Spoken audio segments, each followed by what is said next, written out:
ये भारत है और ये एक लोकतांत्रिक देश है। हमारे देश में सबसे ज़्यादा अगर कीमत किसी चीज़ की है तो एक आम इंसान के जान की कीमत है। हम लोग इस चीज़ को भूल जाते हैं और गलत फैसला कर लेते हैं। हमें पता है कि आपने लोन लिया है, अलग अलग कंपनियों से पर्सनल लोन आपने लिया है और लोन लेकर के उसके सधा नहीं पा रहे हो, तो उसके ईएमआई को आप सधाने के लिए फिर आप दूसरा लोन ले लेते हो, कर्ज ले लेते हो, ब्याज पे पैसे ले रहे हो और उस दलदल में आप फंसे जा रहे हो और वहाँ से आपका निकलना मुश्किल हो जाएगा। यहाँ पे बहुत लोगों ने अपनी जान भी दे दी है इस चीज़ में आकर के। तो अगर आप इस लोन के अगर झंझट से निकलना चाहते हो तो आप पहली बात, जो पर्सनल लोन आपने लिया है उसका ईएमआई को सधाने के लिए अगर आप दूसरा लोन ले रहे हो तो उसको बंद कर दो, ईएमआई मत दो।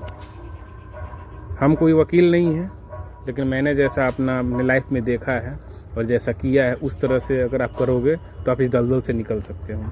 आप ईएमआई देना बंद कर दो। हाँ, जब सेटलमेंट की बात आएगी तब तक आपके पास बहुत सारे अरेंजमेंट की व्यवस्था हो जाएंगे, लेकिन अभी आप इस ईएमआई को देने के लिए दूसरे कर्ज ले रहे हो, तीसरा कर्ज ले रहे हो, चौथा कर्ज ले रहे हो, ये पर्सनल लोन वो पर्सनल लोन, आप फंस जाओगे। तो हम आपसे यही कहेंगे कि आप दूसरा कर्ज मत लो। ईएमआई अगर आप नहीं दे पा रहे हो तो 2 महीने के बाद दो, चलेगा। 3 महीने के बाद दो, चलेगा। नहीं है तो लास्ट में सेटलमेंट होगा, लेकिन ना जान दो और ना दूसरा कर्ज लो। जितने भी लोन कंपनियां हैं, चाहे वो मनी व्यू हो, चाहे आप स्मार्ट कॉइन हो, चाहे आप L&T, नावी, कोई भी पर्सनल लोन जो देती है कंपनियां, वो आपका कुछ नहीं बिगाड़ सकती है। आपके जान से ऊपर कोई चीज़ नहीं है। आपने कितना भी बड़ा loan amount, personal loan amount की हम खासतौर पे बात कर रहे हैं, तो आपको कुछ, आपका घर भी आपको वो नहीं ले सकते हैं। इसलिए आप इन सब चीज़ों से बचें।